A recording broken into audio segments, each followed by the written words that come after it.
যোৱা পৰহি মই ফেচবুক লাইভত এটা কথা উল্লেখ কৰিছিলোঁ যে অসম চৰকাৰৰ তৃতীয় আৰু চতুৰ্থ শ্ৰেণীৰ যি পৰীক্ষা হ'ব তাত আমি লোকসেৱা আয়োগৰ আৰ্হিত প্ৰিলিমছ আৰু মেইনছ আমি অনুষ্ঠিত কৰিম।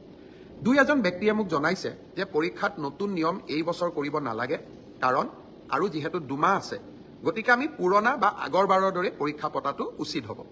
আমাৰ চৰকাৰখনে সদায় ৰাইজৰ কথা শুনিবৰ বাবে চেষ্টা কৰে, কাৰণ আমি বিশ্বাস কৰোঁ লাও যেনেকে পাতৰ তলত থাকে, চৰকাৰো ৰাইজৰ তলত থাকে, ৰাইজৰ ঊৰ্ধত নহয়। যিসকলে মোক এই পৰামৰ্শটো দিছিল, দুই এজনে অলপ গালিগালাজো কৰিছে আৰু কিছুমানে ভালকৈ পৰামৰ্শটো দিছে। গালিগালাজ কৰা সকলকো মোৰ মৰম জনাইছোঁ আৰু ভালকৈ কোৱা সকলকো মোৰ সন্মান জনাইছোঁ।